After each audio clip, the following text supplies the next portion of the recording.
তাকওয়া অর্জনের সঙ্গে আল্লাহর ভালোবাসা পাওয়ার সম্পর্ক রয়েছে, আর আপনারা দেখছেন তাকওয়ার আলো। আসসালামু আলাইকুম ওরহমতুল্লাহি ওয়াবারাকাতুহু। চলুন গল্প যাওয়া যাক। রাহেলা বিছানার এক কোণে শুয়ে চোখের জল ছেড়ে দিল। পাশে থাকা মানুষটা রাহেলার দিকে তাকিয়ে কপালে ভাঁজ তুলল বিরক্তি নিয়ে। সে রাহেলার স্বামী নওতাব আলী। আজ 8 বছর হলো তাদের সংসারের। রাহেলা ছিল শহরের একজন শিক্ষিত মহিলা, আর নওতাব আলী সে গ্রামের একজন সুনামধন্য মানুষ, প্রাইমারি স্কুলের টিচার। রাহেলা নওতাবের আচার আচরণ আর মানুষের মুখে তার অতিরিক্ত সুনামের বুলি শুনে নওতাব আলীকে বিয়ে করতে রাজি হয়ে যায়। রাহেলার বাবা প্রথম আপত্তি করলেও এরপর মেয়ের এমন উচ্ছ্বাসিত মুখ দেখে আর নিষেধ করতে পারলেন না। বেশ ধুমধাম করেই বিয়েটা হয়। বিয়ের 7 বছর ভালোই কেটেছিল রাহেলার সংসারে, কিন্তু 1 বছর ধরে কিছুই ঠিক নেই। সংসারের মায়াটা ছেড়ে যেতে পারছে না বলেই পড়ে আছে। তার উপর মাসুম 2টা সন্তান, কি করবে, তাদের লালন পালন কিভাবে করবে, এসব চিন্তায় রাহেলা আর সামনে আগানো দুঃসাহস করেনি। পাশে থাকা মানুষটার হাজারো অন্যায় অবহেলাকে প্রশ্রয় দিয়ে আসছে আজ 1টা বছর। নওয়াব আলীর কণ্ঠে বিরক্তি ঝরে পড়ল। রাত দিন কি শুরুটা করলা? এত ফ্যাস আমার সামনে তো যায় করো গিয়া, ন্যাকামি দেখাইবা না আমার লগে। এই বলে মোবাইলে আবারও মনোযোগ দেন নওতাব আলী। রাহেলার কান্না বন্ধ হয়ে গিয়ে চাপা অভিমান জমা পড়ে। বুকের ভেতরটা খালি খালি লাগছে। মানুষটার দিকে আর চোখে তাকায় রাহেলা। এখনও কপালে ভাঁজ তুলে আছে মানুষটা। এতই কি বিরক্তিকর সে? কই আগে তো এমন হয়নি। চোখটা ভিজতে দেখলেই ব্যস্ত হয়ে পড়তো মানুষটা। এতদিন পর কেন হচ্ছে এমন?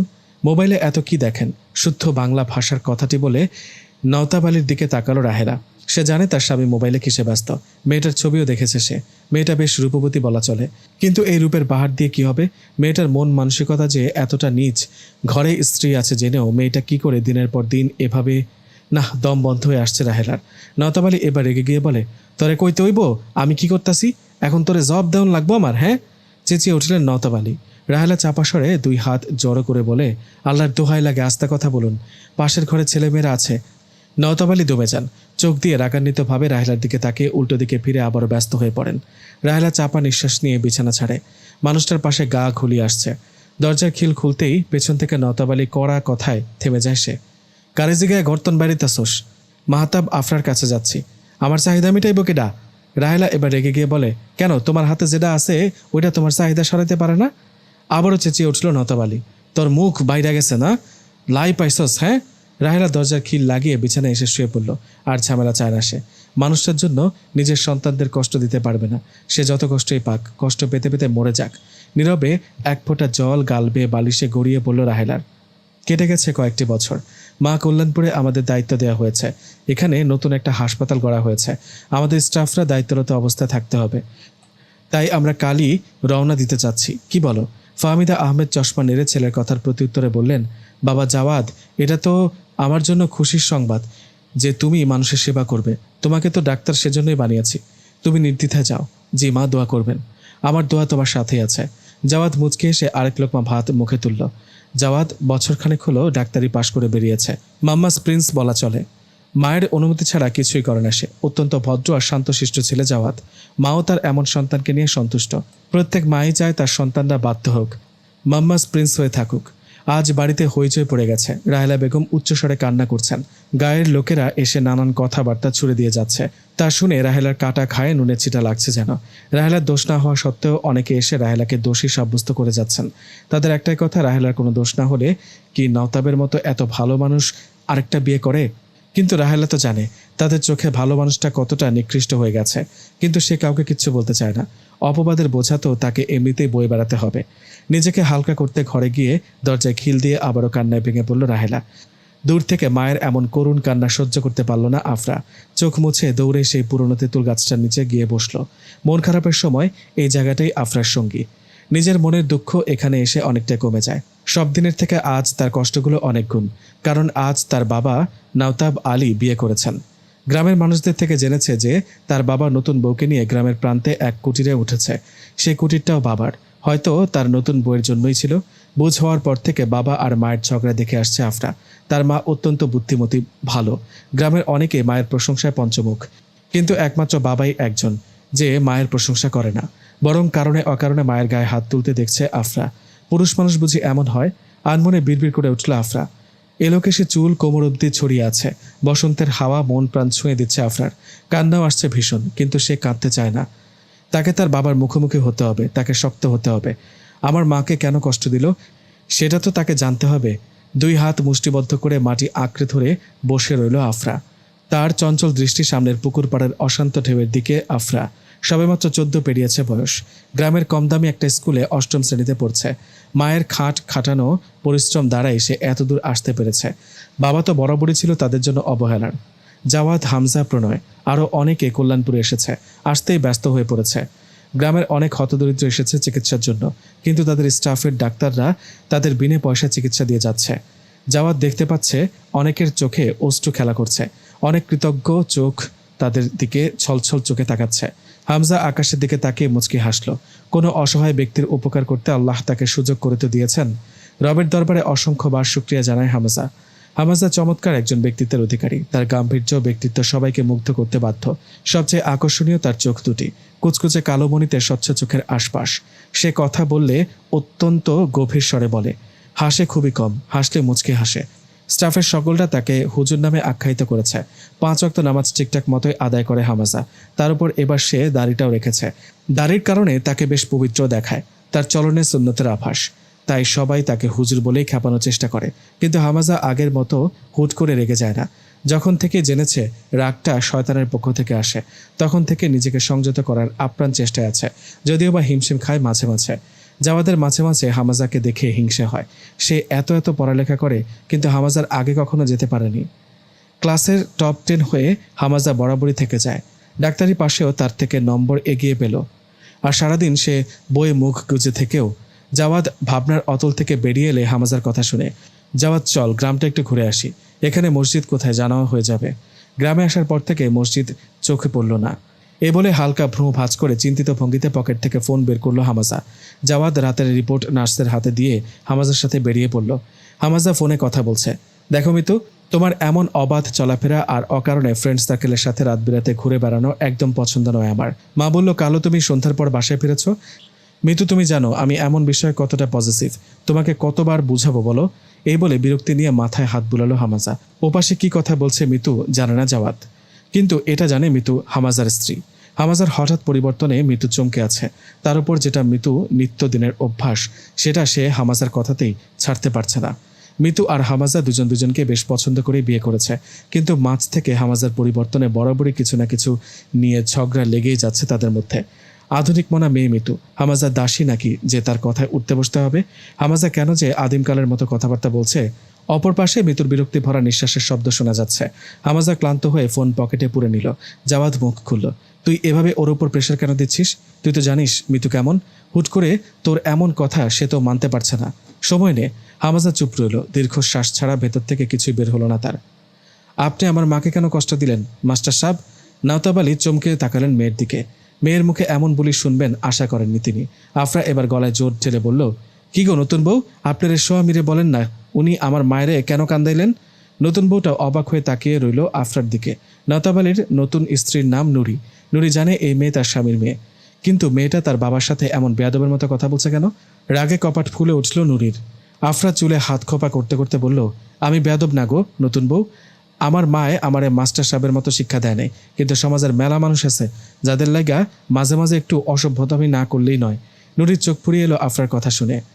বড় বড় চোখে আফরার দিকে তাকিয়ে রইল।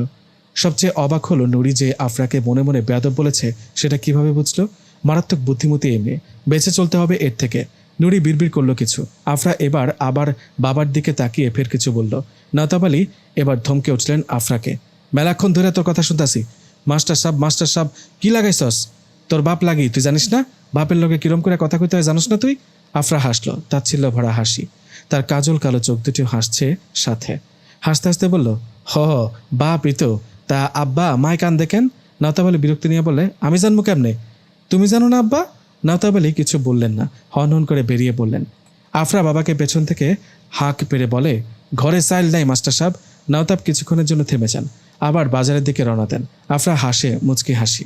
নুরি বিরক্তি নিয়ে তাকিয়ে থাকে নাওতাব আলীর যাওয়ার পানে। আজ নাওতাব আলী রাহেলা বেগমের কাছে এসেছেন ব্যাগ ভর্তি চাল ডাল আর সবজি নিয়ে। রাহেলা স্বাভাবিকভাবে স্বামীর হাত থেকে খরচের ব্যাগ নিয়ে রান্নাঘরে গেলেন। 1 গ্লাস লেবুর পানি গুলে নাওতাব আলীর দিকে বাড়িয়ে দিলে এক ঢোকে নাওতাব আলী তা সাবার করে স্বস্তির নিঃশ্বাস ফেললেন। রাহেলা গ্লাস হাতে নিয়ে চলে আসছিল। পেছন থেকে নাওতাব আলী স্ত্রীকে থামিয়ে দিয়ে বললেন, 2 দিনের বাড়ি মুনা, এখানে কয়েকদিনের বাজার করে দিছি। রাহেলা নীরব রইলেন, কিন্তু তার ভেতরের রক্তক্ষরণ কে দেখে? নাওতাব আলী যদি একটিবার বলতেন, রাহেলা মাফ করে দেও আমায়, ভুল হয়ে গেছে, মাইনা নাও, রাহেলা মেনে নিত, টু শব্দটিও করতো না। না ভেতরে কোনো অভিমান পুষে রাখত, না চাপা কান্না। কারণ নাওতাব আলীর পুরো হক আছে 2 থেকে 4 বিয়ের। তার হকে সে বাধাও দিত না। নাওতাব আলী যদি একটিবার তার মাথায় হাত বুলিয়ে স্নেহের পরশিকে দিতেন। রাহেলা স্বামীর কথায় মাথা কাত করে সায় দিল। ভালো করে এবার স্ত্রীর দিকে চোখ পড়ল নাওতাব আলীর। রাহেলার চোখটা অনেকটা ফুলে আছে, চোখের নিচেও ক্লান্তি ভাব। না, নাওতাব আলী আর দেরি করলেন না। ছেলে মেয়েদের এক নজর দেখে আবার দক্ষিণ পাশে সরু রাস্তা ধরে হাঁটা ধরলেন। রাহেলা ততক্ষণে আটকে রাখা নিঃশ্বাসটা খুব বড় করে ছাড়ল। হামাজা রাতের খাবার কিনতে বাজারে গিয়েছে। প্রণয় আর বাকি স্টাফরা বেঘরে ঘুমাচ্ছে। আজ শুক্রবার বলে সবারই একরকম আনন্দ। কিছুটা ছুটি পাওয়া গেল, কিন্তু হামাজা আর জাওয়াদ তাদের মতো ঘুমিয়ে সুন্দর দিনটা কাটিয়ে দিচ্ছে না। দুজনে ফেলে রাখা কাজগুলো গুছিয়ে রেখেছে। বাজারে যাওয়ার পর হাঁটতে বেরিয়েছে। অনেকটা বোরিং লাগছে কাজ ছাড়া। গ্রামের সুন্দর দৃশ্য জাওয়াদের মন ভরে উঠল। বসন্তের হাওয়াটা বেশ ভালোই উপভোগ করছে আজ সে। যান্ত্রিক জীবনে উপভোগ্য বিষয়গুলো খুবই কম উপভোগ করতে পেরেছে জাওয়াদ। হাঁটতে হাঁটতে থমকে গেল কোনো কিছু দেখে। কিছুটা দূরত্বের একটা তেঁতুল গাছ, তার নিচে এলোকেশ নিয়ে বসে আছে এক কিশোরী। জাওয়াদ তাকিয়ে রইল এলোকেশের দিকে। সূর্যের লাল আভা এলোকেশের ঠিক মুখের ওপর এসেই পড়েছে, যা এই রূপবতীর রূপটা অনেক বাড়িয়ে দিয়েছে। জাওয়াদ ভুলে গেল মাকে দেওয়া তার কথা। সেদিন ফাহমিদা আহমেদ ছেলের মাথায় হাত বুলিয়ে বলেছিলেন, জাওয়াদ বাবা, পরনারীর দিকে কখনো তাকিয়ে থেকো না এক দৃষ্টিতে, নইলে দৃষ্টিশক্তি নষ্ট হয়ে যায়, বিদঘুটে হয়ে যায় মস্তিষ্ক। জাওয়াদ তখন জিজ্ঞেস করেছিল, মা, আমি কি আপনার দিকেও তাকাতে পারবো না? তখন মা হেসে বলেছিলেন, পাগল ছেলে, মায়েদের দিকে তাকাতে কোনো বাধা নেই, মা তো মাই, মায়েরা পরনারী নয়। জাওয়াদ বাধ্য ছেলের মতো মাথা নাড়িয়েছিল সেদিন, কিন্তু আজ মায়ের কথাগুলো তার মাথা থেকে ঝরে পড়েছে। মনে থাকলে হয়তো কোনো মেয়ের দিকে সে ভুল ক্রমেও তাকাতো না। আফরা যখন বসা থেকে উঠে দাঁড়ালো, তখনই ধ্যান এলো জাওয়াদের। চমকে গেল সামনে থাকা কিশোরীর মেয়ে যাওয়া দেখে। আফরা দ্রুত মাথায় ওড়না উঠিয়ে নিজেকে গুটিয়ে রাখল। তার মা তাকে এটাই শিক্ষা দিয়েছেন। পরপুরুষের সামনে মাথার কাপড় ফেলতে নেই, তাদের সামনে দাঁড়িয়ে থাকতেও নেই, তাদের সাথে কথাবার্তাও মানা। তারা নাকি বাজে হয়, মেয়ে দেখলে কিছু পুরুষের মাথা ঠিক থাকে না। মায়ের এমন সকল বাণী মনে করে ভয় কুকড়ে গেল আফরা। ভয় কুকড়ানো পায়ে জাওয়াদের পাশ কেটে চলে আসতে নিলে জাওয়াদ গম্ভীর স্বরে বলল, কি নাম এলোকেশির? কিছুক্ষণের জন্য থেমে যায় আফরা। ওড়নাকে মুখের সামনে প্রশস্ত করে ধরল সে। জাওয়াদ বিরক্তি নিয়ে বলল, তোমার নাম কি? এখানে বসে কাঁদছিলে কেন? আফরা এবার পেছনে তাকায়, চোখ তীক্ষ্ণ করে তাকায়। হঠাৎ জাওয়াদের হাতের স্মার্টফোনটার দিকে চোখ চায়। প্রচণ্ড রাগে আফরার শ্যামবর্ণের মুখের রগ ফুলে ওঠে। জাওয়াদ হঠাৎ আফরার রাগের হেতু খুঁজে পায় না। আফরা এগিয়ে এসে জাওয়াদের হাতের মোবাইলের দিকে ইশারা করে বলে, এটা। আফরার কথা কেড়ে নিয়ে বলে জাওয়াদ, হ্যাঁ, এটা মোবাইল, তুমি চেনো না? আফরা রুক্ষ স্বরে বলল, জানি। এটাও জানি, এটা খুবই পচা জিনিস। আফরা নাক সিটকাল। জাওয়াদ অবাক হয়ে বলে, পচা জিনিস? মাথা কাত করে আফরা। মোবাইল পকেটে রাখতে রাখতে বলে জাওয়াদ, কিভাবে বুঝলে এটা পচা জিনিস? মায় বলছে। তাই? মা কেন বলেছে? কে পচেছে এটা দ্বারা? নির্বিকার স্বরে উত্তর দিল আফরা, বাবা। বাবা? কিভাবে? মা বলেছে বাবা নাকি এই পচা জিনিস দিয়ে নতুন বউরে আনছে। আফরার হুঁশ নেই সে কি বলছে, কার সামনেই বা দাঁড়িয়ে আছে। জাওয়াদ বুঝতে পারল না কিছুই, কিন্তু মেয়েটার দিকে তাকিয়ে বুঝতে পারছে মেয়েটা প্রচণ্ড কষ্ট পাচ্ছে, কান্নাও করে দিয়েছে।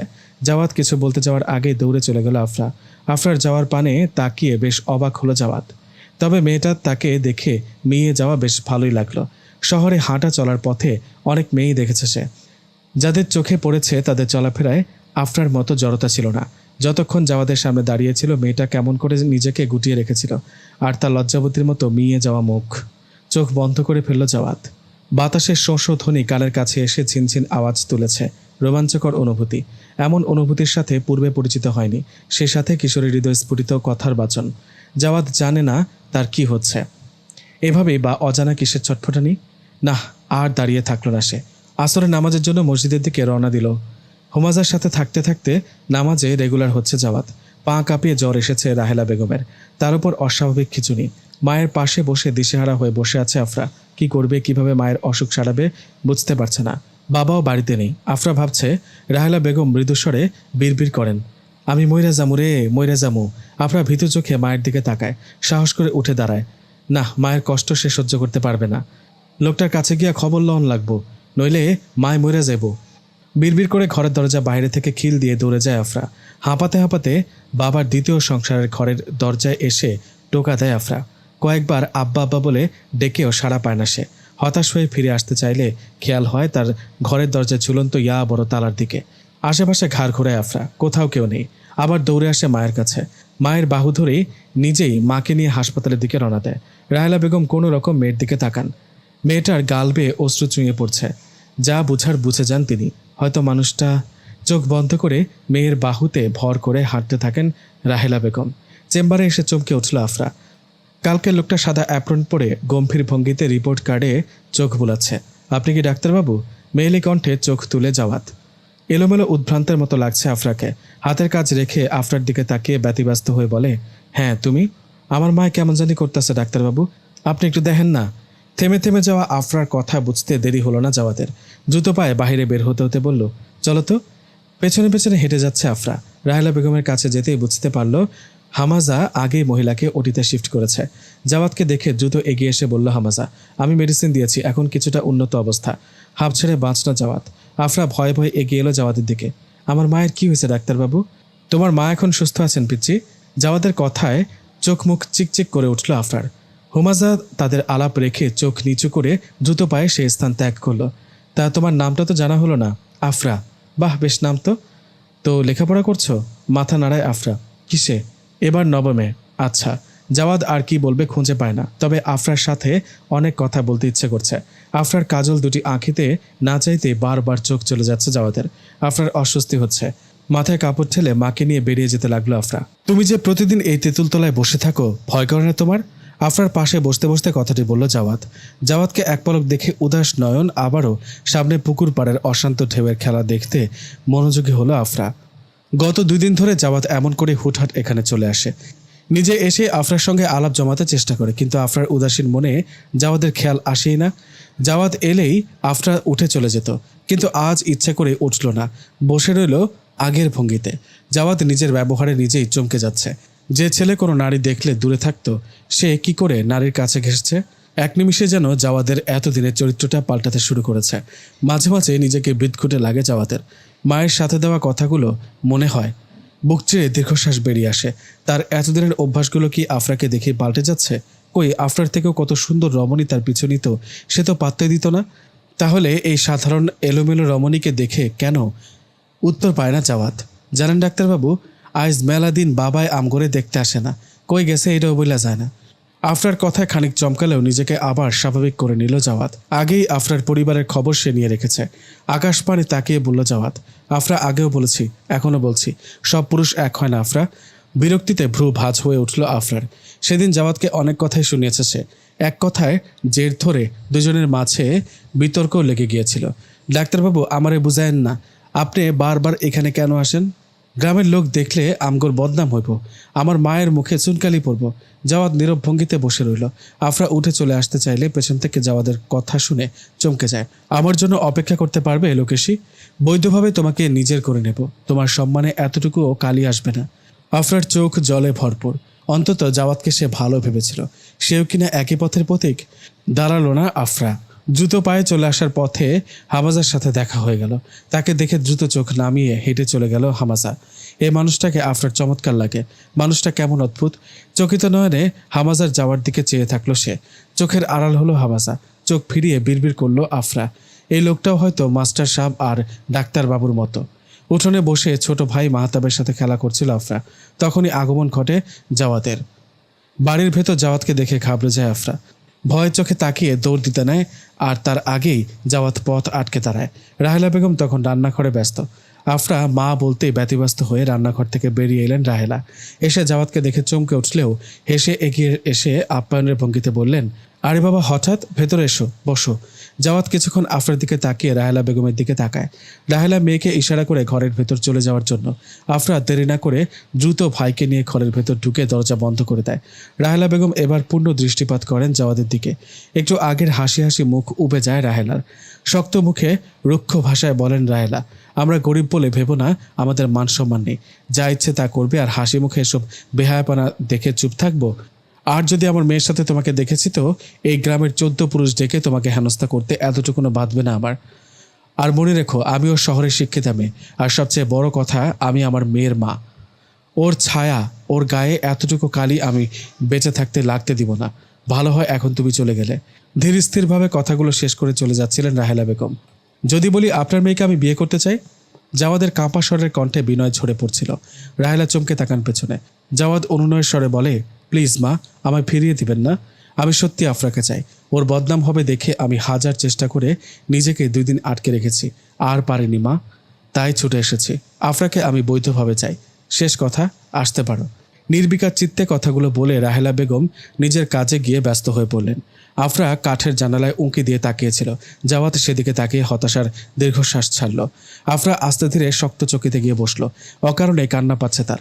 লোকটা কেমন করে কাঁদছিল, সহ্য হয়নি তার। জাওয়াত কিছুক্ষণ দাঁড়িয়ে থেকে বিড়বিড় করে, আমি এত সহজে হার মানব না রাজকন্যা, তুমি আমার বৈধ কন্যা হবে ইনশাআল্লাহ। তাহলে শেষ পর্যন্ত তুমি আসলে এলোকেশী? আফরার থেকে কিছুটা দূরত্ব রেখে দাঁড়িয়ে সামনে তাকিয়ে কথাটি বলল জাওয়াত। মায়ের কথায় আসছি, নইলে আপনার লগে দেখা করানোর কোনো ইচ্ছাই নাই আমার। আপনারা পুরুষরা এমন আমি জানতাম। যাকগে, মায়েরে আশা দেখাইতেছেন। মায়ও আপনার মতো বড়লোক মানুষ পাইয়া গইল্লা গেছে, কিন্তু আমি তো জানি আপনি কেমন বজ্জাত লোক একটা। আফরার শিশুসুলভ কণ্ঠে কথাগুলো শুনে মুচকে হাসলো জাওয়াত। আফরার এমন কথাগুলোই তার ভালো লাগে, যা মুখে আসে গড়গড় করে বলে দেয়। কিছু মেয়েদের মতো মুখে এক আর অন্তরে আরেক, এমন নয় তার লজ্জাবতী। এজন্যই তো শেষ পর্যন্ত এই পিচ্চিকেই ভালো লেগেছে। কি হলো, এমনি দাঁড়ায় থাকবো নাকি? আমার পায়ে ব্যথা করতেছে। কি কিছু কনের হইলে জলদি কন, নইলে আমি যাই। জাওয়াতের এতক্ষণে ধ্যান এলো, আসল কথাটাই বলা হয়নি। আমতা আমতা স্বরে বলল, মানে আফরা, আমি কাল ঢাকায় যাচ্ছি, মায়ের সাথে কথা বলতে হবে। আফরা ভ্রুকুচকে তীক্ষ্ণ চোখে প্রশ্ন করলো, আপনার মায় জানে না? তা নয়, উনি জানেন। আচ্ছা, তাইলে কি কথা কইবেন? না মানে ওনার অনুমতি তো লাগবে। আফরা হেসে বলল, যদি অনুমতি না পান? জাওয়াত চুপসে গেল। চোখ মুখ শক্ত করে দাঁড়িয়ে রইল সে। আসলে এটা আগে ভাবেনি। মা কি আসলে আফরাকে মেনে নেবেন? আফরা তো গ্রামের মেয়ে, তার উপর অল্প শিক্ষিত, অল্প বয়স্কা। যদি আপত্তি করেন? আমার কেন আগে মাথায় এলো না? বিরক্তি নিয়ে পায়ের কাছে থাকা ইটে সজোরে লাথি মেরে সরিয়ে দিল জাওয়াত। আফরা হাঁপ ছেড়ে বাঁচল। সে মাথা খেটে অনেক কিছুই বুঝে গেছে। যাক, মায় আর বিয়া বিয়া কইরা মাথা খাইব না। আফরা চলে আসছিল, হঠাৎ চোখ গেল ডান দিকে। হামাজা দাঁড়িয়ে আছে, মাথা নিচু করে মোবাইলে গভীর মনোযোগ দিয়ে আছে। আফরা কৌতূহলী ভ্রু কুঁচকাল, দৌড়ে জাওয়াদের কাছে গেল। আফরাকে আবার ফিরতে দেখে কিছু বলার আগেই আফরা বলল, ডাক্তারবাবু, ওনারা কি আপনি সাথে করে নিয়ে এসেছেন? আফরার দেখানো হাতের ইশারা লক্ষ্য করে ডান দিকে মাথা ঘুরিয়ে হামাজাকে দেখে হ্যাঁ বলে মাথা নাড়ল জাওয়াত। কৌতূহল নিয়ে প্রশ্ন করলো আফরা, আচ্ছা উনি সবসময় মাথা নিচু করে থাকে কেন? ওনার কি ঘাড়ের সমস্যা? জাওয়াত মুচকে এসে বলল, না তো, ওর ঘাড়ে কেন সমস্যা হবে? তাহলে ওনার লগে দেখা হইলে উনি মাথা নিচু করে দৌড়ান কেন? জাওয়াত এবার শব্দ করে হেসে উঠল। হেসে হেসে উত্তর দিল, আরে ও তুমি কেন, ওর স্ত্রী ছাড়া অন্য কোনো নারীর দিকে ইচ্ছাকৃত তাকায় না। কেন? কারণ আল্লাহর নিষেধাজ্ঞা আছে এতে। সূরা নূরে আল্লাহ এমন বলে দিয়েছেন যে পরনারীর দিকে না তাকাতে। ও তাইলে আপনি আমার দিকে তাকান কেন? আমি তো আপনার স্ত্রী হই নাই। আফরার এমন প্রশ্নে থতমত খেয়ে গেল জাওয়াত। আফরা তো জানতেই প্রশ্ন করেছে, কিন্তু সে উত্তর দিবে কি? আসলে সে জানে কাজটা তার ঠিক হচ্ছে না, কিন্তু কি করবে? নিজের মনকে আফরার থেকে দূরে রাখতেই পারছে না। জাওয়াত কথা পাল্টে ব্যথাতুর কণ্ঠে বলল, তুমি আমার জন্য অপেক্ষা করো আফরা, আমি এসেই তোমাকে নিজের বউ করে নিব। আফরা উত্তর দিল না, তবে মনের কোণে অবাধ্য ইচ্ছেগুলো মাথা চাড়া দিচ্ছে। জাওয়াত কি সত্যি সত্যি আশা দেখাচ্ছে, নাকি সেও? থমথমে মুখে হেঁটে চলেছে আফরা। মাথায় অনেক প্রশ্নের ঘুরপাক, সাথে অজানা চিন্তা। গ্রামের সবাই জানে জাবেদ একটা বখাটে। আফরাও জানে জাবেদ আফরার সামনে পথ আটকে দাঁড়িয়ে হাসছে। আফরার মাথার রগ দপদপ করছে রাগে। কোষে একটা চর মেরে জাবেদকে সে শান্ত হতো।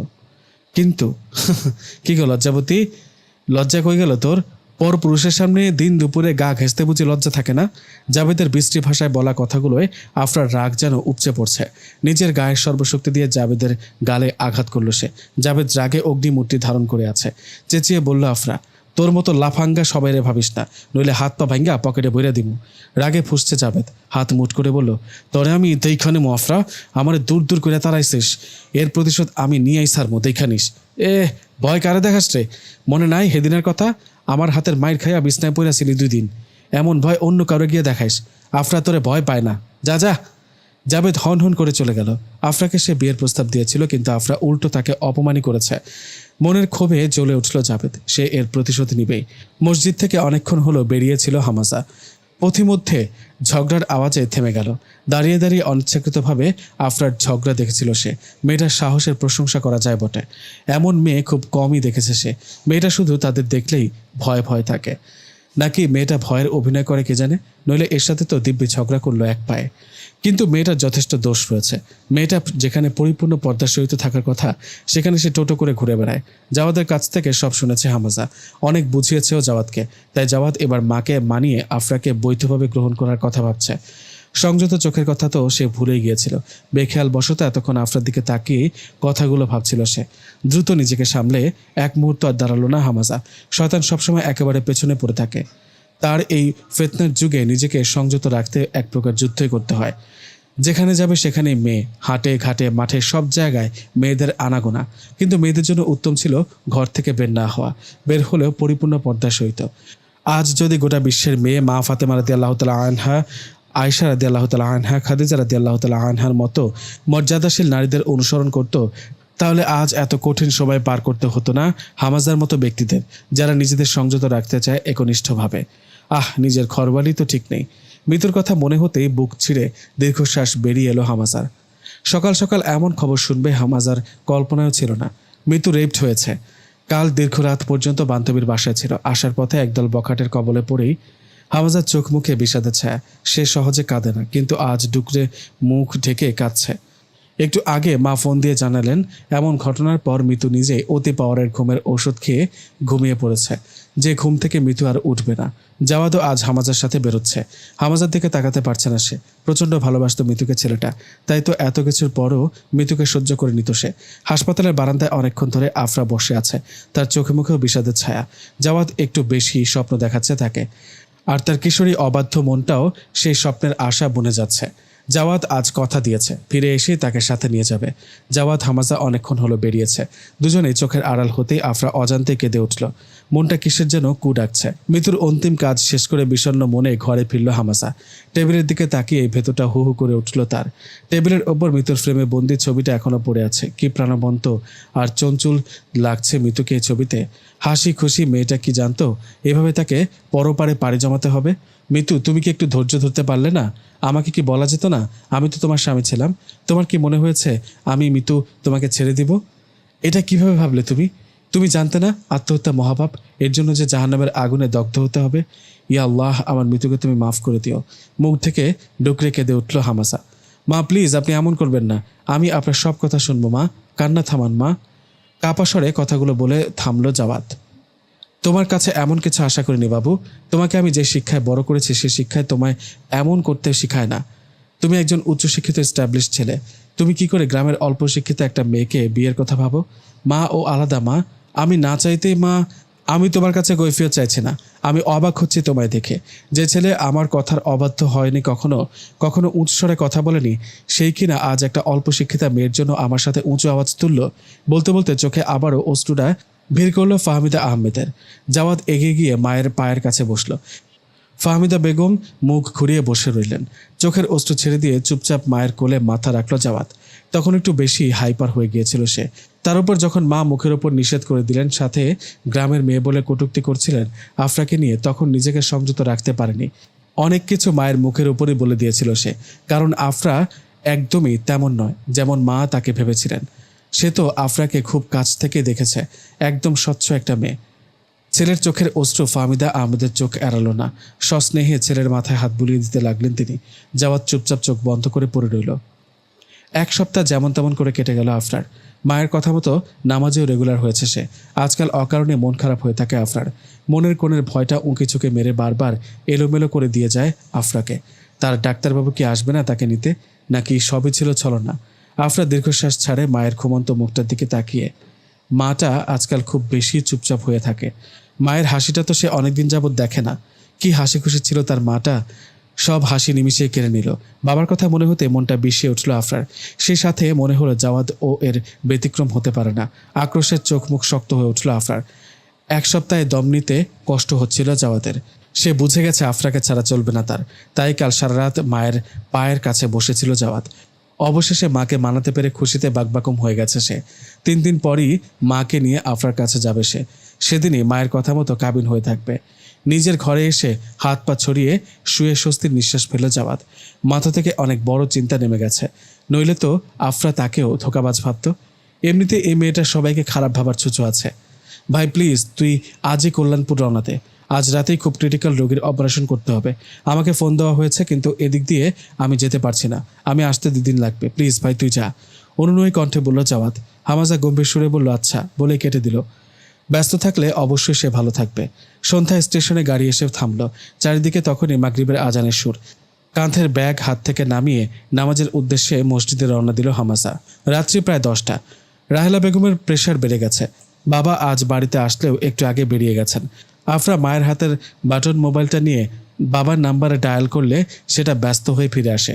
এদিকে মায়ের ছটফটানি। আফরা জানে বাবা কোথায় বেরিয়েছেন। আস্তে আস্তে হেঁটে দক্ষিণ পাশে সরু রাস্তা দিয়ে হেঁটে চলল সে। যদিও বা রাতের অন্ধকারে ভয় পাচ্ছে ভীষণ, তবে বাবারও নাগাল পাওয়া জরুরি। অন্তত প্রেশারের ওষুধটা এনে দিতে পারবেন তিনি। প্রতিমধ্যে হামাজার সাথে দেখা হয়ে গেল আফরার। প্রথমে হামাজাকে দেখে ভয় পেলেও হামাজার চমৎকার স্বভাবের কথা মনে হতেই এগিয়ে গেল সেদিকে। হামাজা তখন হাসপাতালের কাজ সেরে নিজ গন্তব্যে যাচ্ছিল। এত রাতে আফরাকে দেখে সেও কিছুটা চমকে গেল। আসসালামু আলাইকুম। ওয়ালাইকুম আসসালাম, আমতা আমতা স্বরে বলল আফরা। ভাইয়া, আমাকে একটু এগিয়ে দিবেন প্লিজ, বাবার কাছে যাচ্ছিলাম। কিছুক্ষণ ভেবে মাথা নেড়ে সায় দিল হামাজা। কিন্তু সেই সায় দেওয়ার জন্য যে তাকে এত বড় মাসুল দিতে হবে কে জানতো। অন্ধকারে হেঁটে চলেছে দুজন। আফরার ভয় হলেও হামাজার সংযত চলা দেখে সে ভয়টাও কেটে গেল। লোকটা একবারও হাঁটার পথে তার সাথে টু শব্দটিও করেনি। টর্চ লাইট আফরার হাতে দিয়ে আগে আগে হেঁটে চলল হামাজা। হামাজা তার দেখা পুরুষদের মধ্য থেকে পৃথক। আর চোখে হামাজার দিকে তাকালো আফরা। চাঁদের আলো ঠিকরে পড়ছে জমিনে। সে সুবাদে আফরার সামনে থাকা চমৎকার ব্যক্তিত্বের এই মানবকে দেখার সুযোগ হয়েছে আফরার। হামাজাকে জানতে কেন জানি খুব বেশি কৌতূহল কাজ করছে আফরার ভেতর।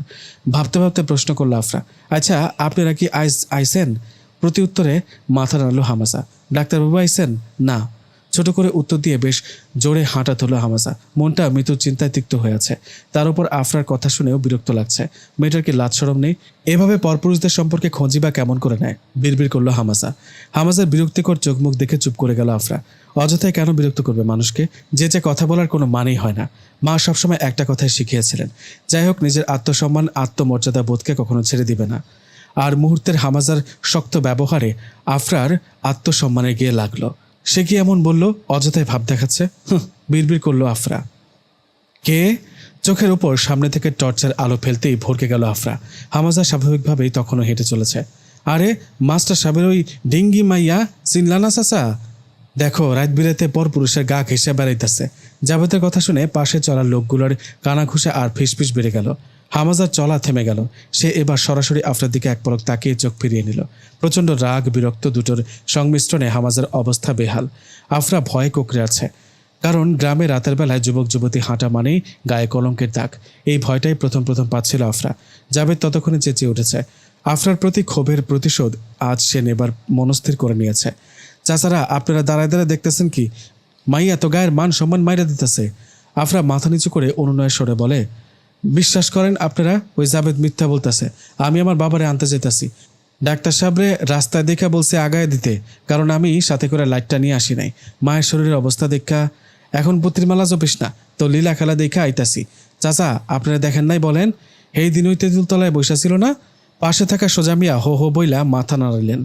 সাথে থাকা 4 জন বয়স্ক লোক আফরার দিকে বিভিন্ন বিশ্রী ইঙ্গিত ছুড়ে কথা বলছেন, কিন্তু পাশে থাকা হামাজাকে কেউ কিছুই বলছে না। হামাজা এবার শান্ত ও গম্ভীর সুরে বলল, আচ্ছা আপনাদের এতক্ষণ বুঝিয়েও কাজ হলো না? তারপরও এই ছোট্ট মেয়েটাকে যা তা বলেই যাচ্ছেন, আর তাকে জড়িয়ে যা মিথ্যা অপবাদ দিচ্ছেন সেটাতে তো আমিও জড়িয়েছি। তাহলে মেয়েটার দিকে কেন আঙুল উঠাচ্ছেন? আমার দিকে উঠাতে পারতেন না। আপনারা তা করবেন কেন? আমরা তো পুরুষ মানুষ, আমরা সমাজে 7 খুন করলেও মাফ, কিন্তু একটা মেয়ে ছোট্ট কোনো ভুলভাল কাজ করলেই তাকে ছুড়ে দেন অপবাদের ভিড়ে। আরে আমাদের সমাজটাই তো এমন। জাবেদ এবার তেলে বেগুনে জ্বলে উঠল। এই ডাক্তার সাহেব নিতে কথা কমায় শোনান। আপনারা কিছু বলি নাই দীক্ষা ভাববেন না আপনারা আমরা ছেড়ে দিব। একটা মাইয়ারে লইয়া রাত বিরেতে নষ্টামিকরণের লাগা বাইর হইছেন, এখন বড় গলা দিয়া কথা কন। চাচারা, আপনারা চুপ কেন? এর একটা বিহিত হইব না? নইলে গায়ের বদনাম হইব। একটারে দীক্ষা 14টা নষ্ট হইব। সেটা কি আপনারা চান? চিবিয়ে চিবিয়ে কথাগুলো বলে জাবেদ। হামাজা কড়া কথা শোনাতে যাওয়ার আগেই সবাই হামাজার পাঞ্জাবি আঁকড়ে ধরেন। হামাজা বাধা দেওয়ার চেষ্টা করে না। সে জানে তাদের হাজার বুঝালেও কাজ হবে না।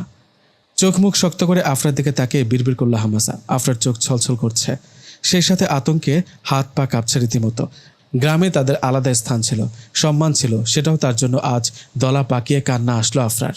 15 মিনিট আগে কলমা পড়ে স্বামী স্ত্রী রূপ নিল হামাজা আফরা। হামাজা বেশ শান্তভাবে হাতের ঘড়িটা খুলে কাঠের ছোট্ট টেবিলের উপর রাখলো।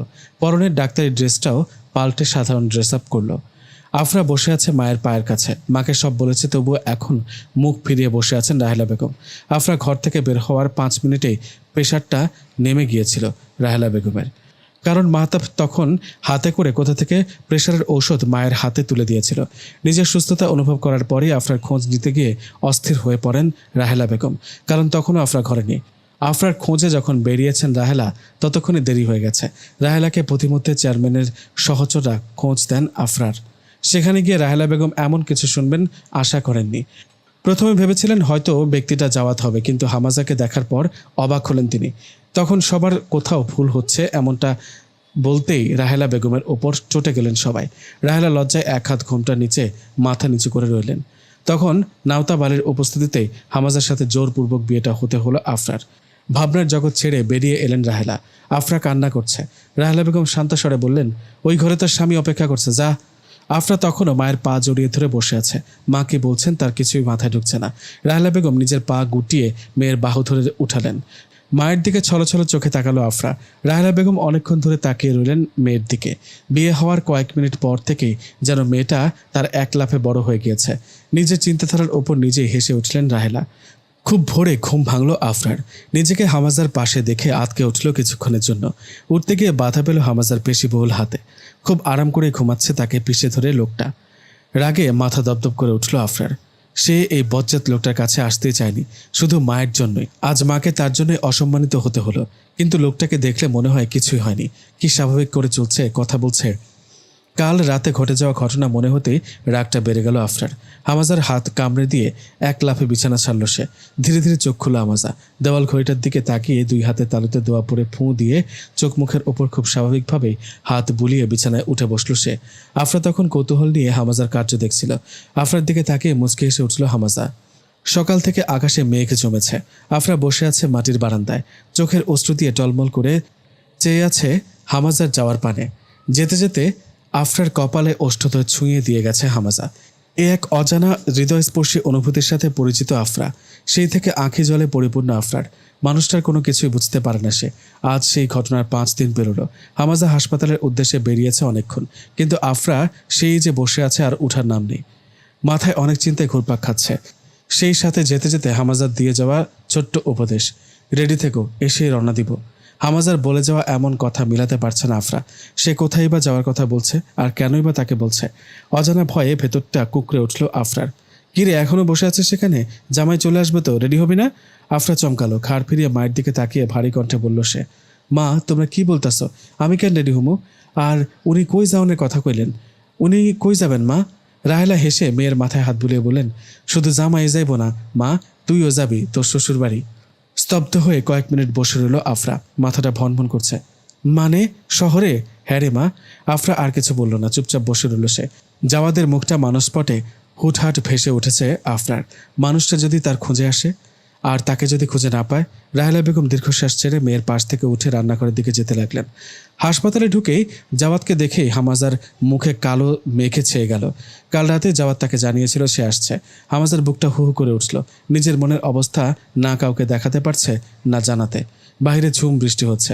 জাওয়াত অপেক্ষা করছে এই বৃষ্টি কবে শেষ হবে আর কবে তার লজ্জাবতীকে দেখতে যাবে। হামাজা বৃষ্টি শেষ হওয়ার অপেক্ষা না করে বেরিয়ে গেছে। অনেক দায়িত্ব পড়ে আছে তার। জাওয়াতের মুখোমুখি তাকে হতেই হবে। সত্যিটা জানাতে হবে জাওয়াতকে। জাওয়াত কি তাকে বুঝবে, নাকি ধোঁকাবাজ বলে অপবাদ দিবে? তার তো এছাড়া আর কোনো পথ ছিল না। বিষণ্ণ মন নিয়ে ঝুম বৃষ্টির মধ্যে হেঁটে চলেছে হামাজা। জানালার কপাট খুলে দূর দৃষ্টি দিল আফরা। বৃষ্টির সাথে এখন ঝড়ো হাওয়া বইছে। হামাজার চিন্তা আপনা আপনি মনের ভেতরে উঁকে দিল আফরার, উঁকে দিল রাস্তার ওপারে। ঝুম বৃষ্টিতে ভিজে আসা হামাজাকে চোখ এড়ালো না আফরার। দৌড় দিতে যেও থেমে গেল হামাজার পেছনে চেনা মুখ দেখে। পেছনে থাকা জাওয়াদের মুখটা একটু অচেনা লাগলো না আফরার। লোকটা ওনার সাথে? আনমনে প্রশ্ন উঠল আফরার। জাওয়াতকে নিয়ে ততক্ষণে বারান্দা পর্যন্ত উঠে এলো হামাজা। অপেক্ষা করতে করতে যখন বৃষ্টি কমছিল না, জাওয়াতও তখন এই ঝুম বৃষ্টির মধ্যে বেরিয়ে এসেছে। হামাজার দেখাও পেয়ে গেছে আসতেই। হামাজাকে আফরার বাড়ির ভেতরে ঢুকতে দেখে মনে মনে চমকে থাকলেও বাইরে কোনো প্রশ্ন করল না সে। এদিক ওদিক তাকিয়ে ডান দিকের ঘরটিতে ঢুকে গেল হামাজা। এবার পুরোপুরি চমকে উঠল জাওয়াত। হামাজার পেছনে যেতে নিলে সেখানে হুট করে রাহেলা বেগমের উপস্থিতি। ওদিকে কোথায় যাচ্ছ বাবা? ও, ঠোঁটের ভেতর কথা আটকে গেল জাওয়াতের। রাহেলা মুচকি হেসে বললেন, আরে বাবা, তুমি তো ভিজে গেছো, গামছাটা নাও। হাতের গামছাটা হাত বাড়িয়ে দিলেন জাওয়াতের দিকে। অবশ হাওয়া হাতে গামছা হাতে নিয়ে দাঁড়িয়ে রইল জাওয়াত। ডাক্তারবাবু? চেনা কণ্ঠ শুনে স্তম্ভিত ফিরে পেল জাওয়াত। সামনে তাকাতেই আফরাকে দেখে স্বস্তির নিঃশ্বাস ফেলে হাসল সে। হামাজা তখন জাওয়াদের জন্য কাপড় হাতে নিয়ে আসছিল। আফরাকে জাওয়াদের সামনে দেখতে ভ্রু কুঁচকে উঠল তার। নিজেকে সংযত রেখে বলল হামাজা, তুমি ঘরে যাও আফরা। কেন? ডাক্তারবাবুর লগে আমার কথা আছে, আপনি যান। রাগটা এবার চরম পর্যায়ে হামাজার। চিবিয়ে চিবিয়ে বলল সে, মা, ওকে ঘরে নিয়ে যান। মেয়েকে কিছুটা জোর করে ঘরে নিয়ে গেলেন রাহেলা বেগম। জাওয়াদ এসবে শুধু নীরবই ছিল। সামনে চলা দৃশ্যগুলো চোখ দিয়ে নীরবে দৃষ্টিপাত করছিল সে। তুই আমাকে আগেও জানাতে পারতি এসব, আমি মাকে নিয়ে এসেছি সাথে। ভারী কণ্ঠে কথাগুলো বলে উঠে দাঁড়ালো জাওয়াত। হামাজা তখনও মাথা নিচু করে অপরাধীর মতো বসে আছে। হামাজার নীরবতা মনের ভেতর ক্ষোভটা আরো বাড়িয়ে দিল জাওয়াতের। ভেতরের আর্তনাদ চেপে বলল সে, আচ্ছা আসি রে, ভালো থাকিস। আম্মুকে আমি বলে দেব। ঝুম বৃষ্টির মধ্যেই যেতে উদ্বুদ্ধ হলো জাওয়াত। পেছন থেকে অনুনয় সুরে বলল, বৃষ্টি থামুক। তাচ্ছিল্য হেসে বলল জাওয়াত, আমার আর বৃষ্টি? হ্যাঁ রে, এখানে যদি আর 1 মিনিটও দাঁড়াই না, তাহলে তোর বউকে আর এক পলক দেখার অবৈধ ইচ্ছের লোভ সামলাতে পারবো না আমি। হামাজা চুপচাপ চেয়ে রইল। জাওয়াত 1 পা 2 পা করে বৃষ্টির মধ্যে হেঁটে চলে চোখের আড়াল হলো। 2 হাতে মুখ থেকে বসে রইল হামাজা। আপনি আমার ডাক্তারবাবুর লোকে কথা কইতে দিলেন না কেন? আফরার ভ্রু কুচকে দিয়ে প্রশ্ন শুনে গম্ভীর স্বরে বলল হামাজা, ডাক্তারবাবু তোমার জন্য পরপুরুষ আফি, আর পরপুরুষদের সাথে অযথা কথা বলা না জায়েজ। তাদের সামনে বেপর্দায় চলাফেরা হারাম। আর এই নাও, তুমি এখন থেকে এইগুলো পরে বাইরে বের হবে। হামাজার হাত থেকে প্যাকেটগুলো নিয়ে একে একে কাপড়গুলো বের করে অবাক হয়ে তাকিয়ে রইল আফরা। আফরাকে কাছে টেনে বলল হামাজা, এখানে শরীর ঢাকার জন্য বোরকা, মুখ ঢাকার জন্য হিজাব আছে। মুখও ঢাকবো? আমার শ্বাস বন্ধ হইব না? মুচকি এসে বলল হামাজা, অভ্যাস হয়ে গেলে সমস্যা হবে না। প্রথম প্রথম একটু অস্বস্তি হবে, এরপর সহজ হয়ে যাবে। এসব না পড়লে হয় না? না আফরা, পর্দা আল্লাহর দেওয়া ফরজ হুকুম, আর এটা মানা ফরজ, না মানলে গুনাহগার হবে। পর্দা নিয়ে সূরা নূর ও সূরা আহজাবে আল্লাহ তাআলা আয়াত নাজিল করেছেন। আর তুমি যদি বেপর্দায় চলাফেরা করো তাহলে আমি দায়ুস হয়ে যাব, আর দায়ুসরা জাহান্নামী। আফরা অবাক হয়ে প্রশ্ন করল, দায়ুস মানে? রাসূল সাল্লাল্লাহু আলাইহি সাল্লাম বলেছেন, 3 ব্যক্তির জন্য আল্লাহ জান্নাত হারাম করে দিয়েছেন। নাম্বার 1, যে মদ তৈরি করে। নাম্বার 2, যে মাতা পিতার নাফরমানি করে। এবং নাম্বার 3, দায়ুস, যে তার পরিবারের মধ্যে অশ্লীলতাকে প্রশ্রয় দেয়। মুসনাদে আহমদ 5839। দায়ুস বলা হয় ওই ব্যক্তিকে যে তার স্ত্রী ও পরিবারের অন্য সদস্যরা অশ্লীল কাজ বা ব্যভিচার করলে সে ভালো মনে করে গ্রহণ করে অথবা প্রতিবাদ না করে চুপ থাকে। এই হাদিসটির ব্যাখ্যা ব্যাপক। রাসূল সাল্লাল্লাহু আলাইহি সাল্লাম বলেছেন, 3 জন আছেন যাদের দিকে আল্লাহ আজ্জা ওয়াজাল কিয়ামতের দিন নজর দেবেন না, যে পিতামাতার অবাধ্য ও যে নারী বেশভূষায় পুরুষের অনুকরণ করে, এবং দায়ুস ব্যক্তি। সুনানে আন-নাসাঈ 2526। শায়েখ আবদুল্লাহ ইবনে বাজ বলেছেন, দায়ুস হলো সে ব্যক্তি যে তার স্ত্রীকে জিনা করার অনুমতি দেয় ও তা থেকে নিজে স্ত্রীকে বিরত রাখে না। এমনকি আত্মসম্মানের অভাব আর ইমানের দুর্বলতার কারণে সে আল্লাহর ওয়াস্তে রাগান্বিত হয় না, আর এভাবেই সে তার স্ত্রীর পাপকে স্বীকার করে নেয়, বাধা দেয় না। রাসূলুল্লাহ সাল্লাল্লাহু আলাইহি সাল্লাম আরও বলেছেন, জেনে রেখো তোমাদের প্রত্যেকেই দায়িত্বশীল এবং নিজ নিজ অধীনস্থের বিষয়ে তোমাদের প্রত্যেককে জিজ্ঞাসিত হবে।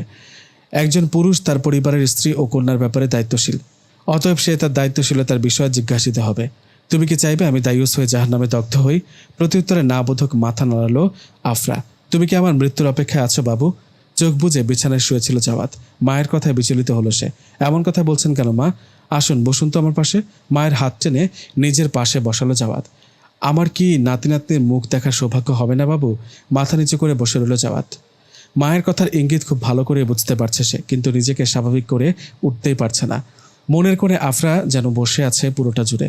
দীর্ঘশ্বাস ছেড়ে বলল জাওয়াত, আপনি কি চান মা? ফাহমিদা বেগম হাসার চেষ্টা করলেন। ছেলের গম্ভীর চুপচাপ হয়ে যাওয়া ঘটনা অজানা নয় তার। ছেলেটা ভীষণ খুশি ছিল সেদিন। ছেলেকে সেদিন মন খুলে হাসতে দেখেছেন। চেহারায় সজীবতা ছেয়েছিল পুরো রাস্তা। ভাবনার জগৎ ছেড়ে বললেন তিনি, তুমি কি বিয়ে না করার মনস্থির করে ফেলেছ? চশমাটা চোখের উপর থেকে নামিয়ে গম্ভীর কণ্ঠে বলল জাওয়াত, না মা, আপনি মেয়ে দেখুন, আমি না হয় আপনার পছন্দে বিয়ে করব। বুকের উপর থেকে বিশাল পাহাড় বোঝা যেন নেমে গেল ফাহমিদা বেগমের। ছেলের কপালে স্নেহের পরশ ছুঁয়ে তড়িঘড়ি করে বের হলেন তিনি। ঠোঁটের কোণে হাসি তোলার চেষ্টা চালালো জাওয়াদ। পেরোলো 5 বছর। উদাস নয়ন মেলে পুকুর পাড়ে বসে আছে আফরা। আজ 3 মাস পেরিয়েছে হামাজাকে ছেড়ে আসার। না, সে তো ছেড়ে আসেনি, মানুষটাই ছেড়ে গেছে। কই কথা দিল সাথে থাকবে চিরকাল, থাকলো না তো, চলে গেল আমায় ফেলে। ছোট্ট ছোট্ট হাতের ছোঁয়া মুখের উপর পড়তেই নিজেকে সামলাতে চোখ বুজে আয়েশাকে জাপটে ধরে হু হু করে কেঁদে উঠল আফরা। হামাজা আর আফরার ভালোবাসার ফসল এই ছোট্ট নিষ্পাপ আয়েশা। বিয়ের পরের দিনগুলো স্বপ্নের মতোই কেটেছিল আফরার, কিন্তু হুট করে 5 মাস আগের ঘটনায় ওলটপালট করে দিল আফরার দুনিয়া। ঠিক 5 মাস আগে হামাজার কার অ্যাক্সিডেন্টের খবর আসে। হামাজার বডিটাও কেউ খুঁজে পায়নি। সেই খবরটা শোনার পর বেহুশের মতো কত ঘন্টা পড়ে থেকেছে আফরার জানা নেই। যখন হুঁশ এলো পাগলের মতো বিলাপ করতে লাগলো। বাঁচার আশাটা তো সেই থেকেই ছেড়ে দিয়েছে আফরা।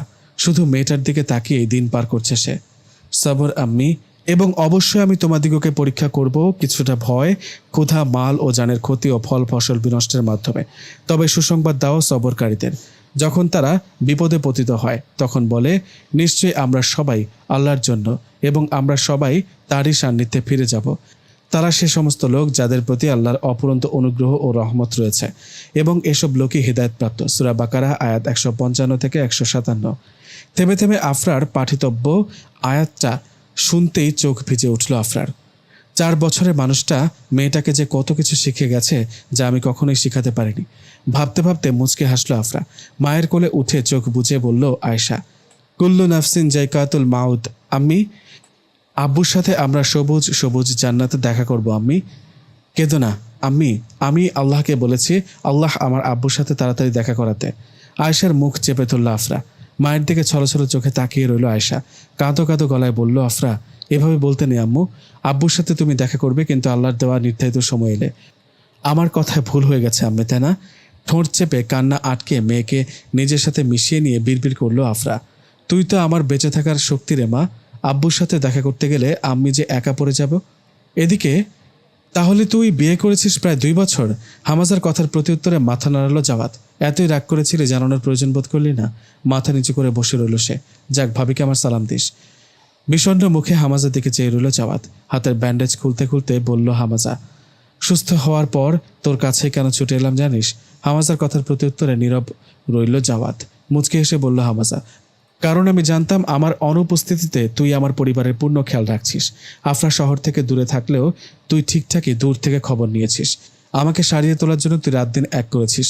আমার উপর রাগ থাকার পরও আমাকে, আমার পরিবারকে দেখে রেখেছিস। জানিস তুই আমার কত উপকার করেছিস?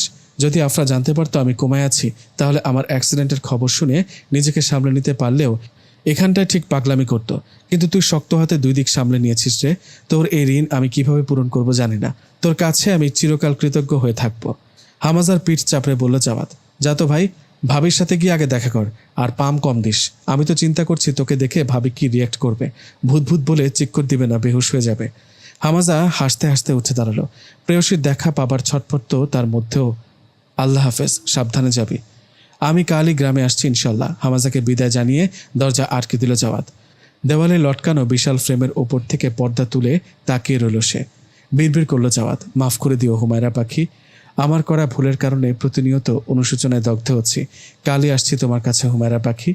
অনেকক্ষণ ধরে মেয়েকে খাওয়ানোর জন্য জোর জবরদস্তি করল আফরা, কিন্তু আয়েশার ছোটাছুটিতে আর পেরে না উঠে বসে পড়ল বারান্দায়। উঠোনের এপার থেকে ওপারে দৌড়াচ্ছে আয়েশা, চোখ মুখে হাসির ঝিলিক। মেয়ের হাসির পানে তাকিয়ে নিজেও হেসে উঠল আফরা। এর মধ্যে পাশে থাকা ফোন কল 2 বার বেজে বন্ধ হলো। কই রে মা, কল আইছে তো। নাওতাব আলী মেয়ের দিকে ফোন বাড়িয়ে দিতেই হাত বাড়িয়ে বাবার হাত থেকে ফোন নিয়ে মুচকে হাসল আফরা। তার এই বাবাটা এখন আর আগের মতো নেই। শরীরের ভারে নুয়ে পড়া এক বৃদ্ধ। মায়ের সাথে জোর গলায় আর কথা বলতে পারে না মানুষটা। শরীরের দাপট চিরকাল থাকে না।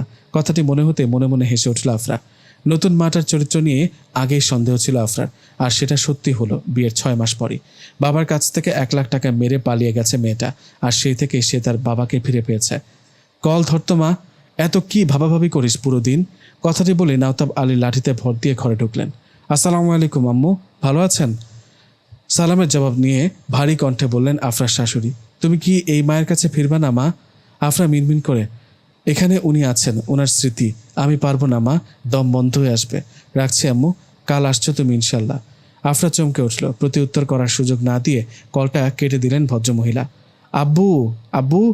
আয়েশার চিৎকার শুনে দ্রুত উঠোনে নামলো আফরা। হামাজাকে দেখতে মাথা ঘুরে উঠল তার।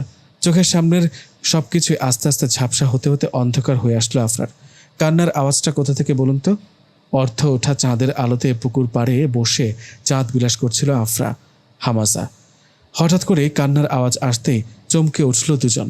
আওয়াজের অনুসন্ধান করতে গিয়ে পাশের কবরস্থানের দিকে চোখ গেল হামাজার।